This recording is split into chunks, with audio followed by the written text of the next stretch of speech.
mən bu bayrağı sabah elə bir kişiyə verəcəyəm ki, o Allahı və Rasulunu sevir. Allah və Rasulu da onu sevir. Allah Teala onun əli ilə fəth edəcəkdir.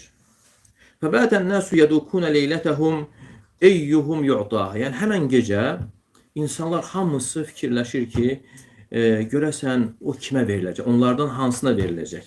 Peyğəmbər s.ə.v ad çəkmir. Deyir ki, mən elə bir kişiyə verəcəyim ki, o Allah və Rasulunu sevir. Allah və Rasulu onu sevir. Fələmmə asbahu qadav alə Rasulillahi sallallahu aleyhi və səlləm kulluhum yarcu ən yu'tahə. Və sabahladıkları zaman onlar Peyğəmbər sallallahu aleyhi və səlləmin yanına gəlirlər və onlardan hər biri o bayrağın ona verilməsini ümid edirdi. Fəqalə əynə Ali ibn Əbi Talib. Peyğəmbər sallallahu aleyhi və səlləm buyurur ki, Ali ibn Əbi Talib hardadır? Fəqilə huvə yeştəki ayneyhi. Deyirlər ki, gözlərində ağrı var, yəni gözlərindən şikayətlənir. Arsəlu ileyhi fə utiyə bihi. Yəni, adam göndərirlər və Əli radiyallahu anhunu gətirirlər.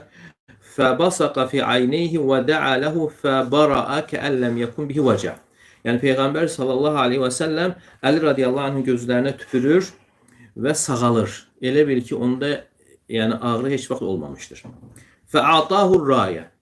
Və Peyğəmbər sallallahu aleyhi və səlləm bayrağı ona verir.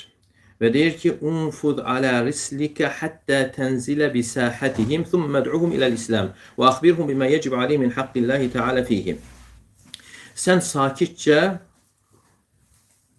döyüş meydanına get. Yəni, döyüş meydanına çatana qədər sakitcə get, sonra onları İslam'a çağır. Və əxbirhum bimə yəcib aleyh min haqqillahi teala fihi. Və onların üzərində olan Allahın vacib olan haqqını xəbər ver. Və sonra buyurur, فَوَاللّٰهِ لَنْ يَهْدِيَ اللّٰهُ بِكَ رَجُلًا وَاحِدًا خَيْرٌ لَكَ مِنْ حُمْرِ النَّعَمِ. Allah'a and olsun ki, Allah Teala'nın sənin səbəbinlə bir insanı hidayət etməsi qırmızı dəvə sürüsündən daha xeyirlidir. Yəni, o vaxt qırmızı dəvələr ən qiymətli dəvələr sayılırdı. Yəni, ümumi mənası odur ki, dünya və içərisindəkilərdən daha xeyirlidir.